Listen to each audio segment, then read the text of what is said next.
they kind of keep me in a loop. This past Sunday for Easter Sunday, I actually was chilling with family yesterday. And so I went over my aunt's house. I went over my aunt's house and I realized a few things.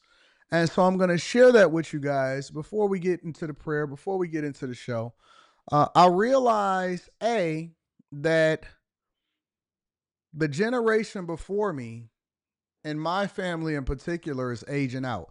I can see how churches a lot of times get older, and because they never ever get any younger or they get any newer members or they don't adapt with the times, I can see how churches completely fade into the oblivion because I was just looking around. I mean, and I was like, man, everybody is getting older. And obviously, that's a reality check for me because I'm right there, kind of sort of in the middle of the next generation. You know what I'm saying? So you got the older people, and then you have the people that are similarly older, but they like in their 50s, 60s. And then obviously you got my generation, which I'm a geriatric millennial, so I just turned 43 years old. And then I got the younger boys. And the thing that made me realize and start paying attention to everybody else as they got older, I mean, they was sitting down for the most part and they was just chilling. And it was a good vibe. It was none of the political talk. We don't have any issues or anything like that. But the thing that helped me to realize it is we got a lot of babies in the family. And so when you think about babies, the babies, in my opinion, are the closest things to God. And so I'm holding newborn babies. We got like four newborn babies in our family right now. Four newborn. We got one of my young cousins. She's 6 months pregnant, and so she's showing. And it was a long time where we kind of had a drought in our family where our younger people that has gotten married, because I live in an environment where we don't have these for the streets conversation and none of that, right? So the younger generations that's getting married or that had got married, they didn't have kids right away. Similar to how I was. They didn't have kids right away and none of that. But I'm starting to see a lot of the babies and second baby and third baby. And so one of my cousins went and got her baby and she said, Anton, you gotta hold him. You gotta hold him. He's so precious. And he's only 3 weeks old. And so I'm looking at this little ball of hair and it's so precious and he's sleeping. And it's the closest thing to God, I'm telling you, because you're looking at this baby and you realizing that this baby is innocent, right? It's not tainted by the views of the world. Ain't got no bodies on it, so you don't have no trauma that you're bringing into a new relationship. They don't know anything about racism. They not biased against anybody that haven't had that generational trauma put into them or anything like that. Just a pure, cool, sleeping, having a good time. And then when they wake up, want to eat. That's all they know. And even when they can talk, they just follow their mother and they have fun and stuff like that. They're not tainted by the world until we start putting them in school. And then people start talking about how they done been through racism, even though they ain't never experienced no racism. Then they start to program themselves to think that the world is against them. And, then they pick a political side and it just goes negative. It just goes left from there. And so I was talking to my younger bulls and they 29, 30, and they having kids and they starting to have life circumstances. And man, I'm going to work every day. And I was just explaining to them and they was asking me questions. It's different. When they were much younger, when they was 19, 20 years old, you kind of had to sit them down. Hey, fam, you don't want to do that. Chill out, whatever. Now that they're getting 29, 30, 30 years old, they seek your wisdom. And then they come up to you and they say, hey, man, what do you think about this? And so, long story short, they started asking me financial questions, which is wild to me. Is wild. I'm used to people that are not close to me asking me financial questions and seeking out my wisdom. I'm not used to people asking me corporate questions or financial questions that are in your family because, your family is usually like, oh, that's Anton, I've known him or whatever, or they don't really give you no props, but they were asking me all of these financial questions. And as we were going through these circumstances and everything that was happening in life, it helped me to realize that outside of what we see on TikTok and the internet and Instagram and YouTube and all of these platforms, there is no middle class. There is no middle class. Life is beautiful in that way, ain't it? We can blame it on the boomers. 100%. I think that the boomers have absolutely failed us. But does it really matter if we assign blame if we don't make adjustments because of what we've discovered? There is haves, have nots, and trying to figure it out, struggling in the middle. And the middle is the most dangerous part you can be in because the have nots, they know who they are. A lot of times, the have nots, they spend their time trying to convince the middle to come over to the have not side because this thing don't really work for you. The American dream ain't real. You ain't never gonna be successful. And so I see a lot of that sometimes in my comments. I read a comment on the Anton Daniels channel, not the Anton Daniels channel, the Darth Anton channel. And then I like to always go, and when I read a comment and it's overly negative, if the person have a profile picture, I'll go and see who they are. And so he looked like he was a guy that was in his late 30s and he was just bitter at life. Black guy. He only had 179 subscribers. He made sure he told me that he's going to unsubscribe from my channel. And I'm like, okay, we grown by 20, 30,000 subscribers across all the platforms anyway. What made you announce it? And so I kind of felt bad for him, but I realized that he was just lashing out at me because he see all of my cars and he see, the lifestyle and the first class and all of that. And so he's given up on life. And I've seen it in his content. He's given up on life and he's slowly but surely resetting and saying, you know what? It don't take all of that. I could just have as long this is the surest sign to let you know that somebody is broken, that they job broke them, that they chick broke them, that life broke them, is that they start lashing out at people that are successful, right? And then B, they start saying stuff like, it don't take all of that. As long as I got breath in my lungs, there's life in my body, God, I'm good. They'll start lashing out. I seen the video that I did where I talked about how luxury brands, why would Chinese companies that do business with luxury brands, if they have a relationship, why would they then tell the general public that this is what we do inside of the factory? And it was so many people that was mad in the comments. And I seen the reaction videos of people that were saying stuff like, Anton is just mad because he got a whole lot of those luxury brands and he feels finesse. Am I? Let's say for the sake of conversation that the products that I purchase don't cost nothing to make and they finesse me. What would lead you to believe that I care? What would lead you to believe that I had this epiphany that I'm going to stop shopping at luxury brands? My homegirl just bought me some Louis Vuitton shoes over the weekend. They was beautiful. What makes you think that I'm going to stop shopping at the Gucci store that's downtown and that I'm going to stop having luxury retailers or I'm going to stop buying great cars and phenomenal watches and the best and the finest clothes?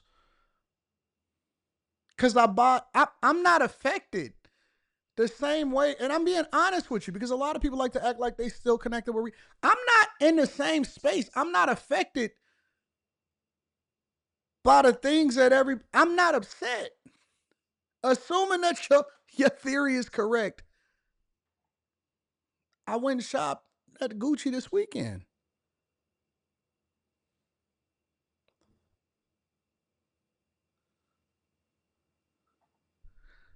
You know why I'm so relaxed? Because I put in an order for my navigator. The point that I'm making here, and the reason why I'm telling you this narrative, and I'm trying to bring you up to speed on how my weekend and what my mindset is because you're going to have to, at some point, pick a side. You're going to have to make a determination of, do I want to be struggling, middling, and poor and having to work not I want to work, not I'm being purposeful, not I'm really dedicating myself. I really want to work for the rest of my life. Having to work. Do you want to be the guy that worked 50 years of his life and at the end of his life, he is a Walmart greeter not because he's bored, but because he need extra money to pay for his prescriptions? Or do you want to be the person that determines what you want to do when you want to do it and it really doesn't matter? Now, there's going to be some people that watch this, and you know me, I'm never going to change. So I'm going to pop my stuff, I'm going to talk my talk, and I'm going to do what I do. There's going to be some people in the chat, even watching this right now or restreaming it, that get mad at that. They're going to be upset. They're going to be, oh, see, still talking about, they're going to get mad at that. And then there's going to be a small minority of people that say, you know what? I don't want to be poor. Because make no mistake about it, I'm going to tell you, see, the reason that you get bothered by me is that I don't do what pastors do. I don't do what panderers do. I don't do what people that are looking to get steal box from women and finesse them. I'm not going to love bomb you. I'm going to give you the unadulterated truth. If you are in the middle of the middle class or lower middle class, but you are using that to then justify the fact that you are making progress and you're okay with that, I'm telling you that you are 1 to 2 steps away from being poor. If you make $70,000 a year, but you couldn't survive 6 months to a year to 2 years, if you was to get laid off with zero income, you're 2 steps away from being poor. Now, I'm not telling you this so that you can feel bad about yourself. I'm telling you this so you can be resolute and saying, you know what? I'm going to do things differently because I want a different life. If you can't pay in full for your child once they become 18 years old to go to college so that they don't have student loan debt, you're either going to saddle them with generational debt that then for the next 10 years, when they graduate at 21, 22, 22, 23 years old, for 10 years, they're going to have to pay back those student loans. That college degree, regardless of what they choose, is going to cost them 3 times as much as what it took them to take it out. So if they got a $50,000 student loan, granted, hoping that they actually pay it back within the 10 years, it's going to probably cost them about $150,000 in student loans alone. And that don't even have anything to do with whether or not they actually paid or contributed or had a work study program for themselves. Think about that for a minute. I'm not getting on you. It's all in perception. It's all in how you receive it. I'm not telling you that you're 2 steps away from losing everything to make you feel bad. I'm telling you so that you'll look at yourself and say, you know what? I want things differently. I'm going to invest in myself. I'm going to cut out the BS for the next 5 to 10 years so that I can actually reinvest in the things that make sense so that I can be in a position of power. I'm not going to be making decisions after that time because I'm not under duress, and people under duress make worse decisions. And I'm going to make the determination in my mind that I actually want to be rich. And let's be clear. It's only 2 options. Either you got it or you don't. It's going to be black and white. And the people in the middle, they all pulling each other's hair out. They trying to figure out what side of the political spectrum they're going to be on. I wanted Trump to win because I think it's best for America. But rich people understand that they're going to get rich no matter what.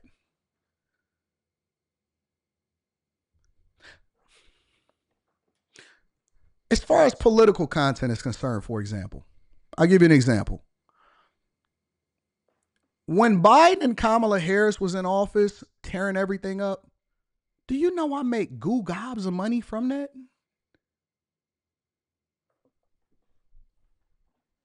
Bad news is good news to content creators.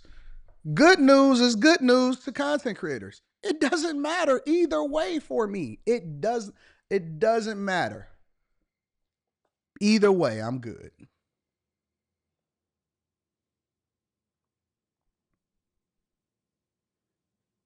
Show Enough says some people gotta be poor though, but do it gotta be you? That's the question. In order to have prisoners, some people gonna have to have COs and wardens. In order to have a warden and a CO, somebody got to be a prisoner. Which side of the spectrum you gonna be on is what I'm saying. In order to have police officers, and police chiefs, you got to have criminals. It's the yin and the yang of life. In order to have a whole bunch of poor people, or in order to have some rich people, it's gonna have to be some poor people. And in order to have some poor people, in order to have a leader, you're gonna have followers. You're going to have to pick which side you on. Do you want to be the sheep or do you want to be the shepherd? You want to be the hunter or you want to be the gatherer? You want to be the provider or you want to be living a soft life? Everything in your life is going to absolutely 100%. It's got to be a balance. You're going to have to pick which side you want to be on. You want to be a victim or you want to take accountability and ownership and take ownership of your life and run it up. I chose. Granted, I am blessed to be in the greatest country in the United States of America, but I literally chose richness. I choose it. Every day I still choose it. I choose it in my work ethic. I choose it in my dedication. I choose it in not having self-inflicted wounds. I choose it in the people that I decide to hang around. I choose it in everything I do in my life. I am choosing to be rich.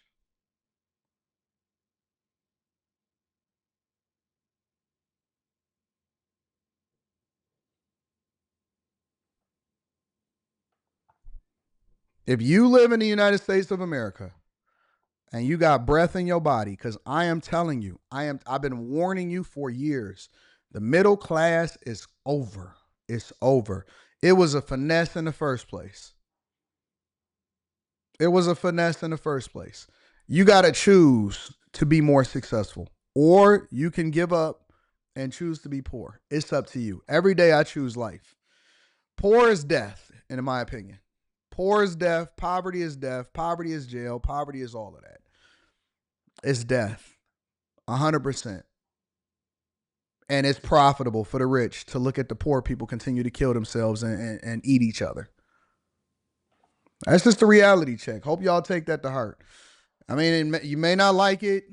It may bother you, but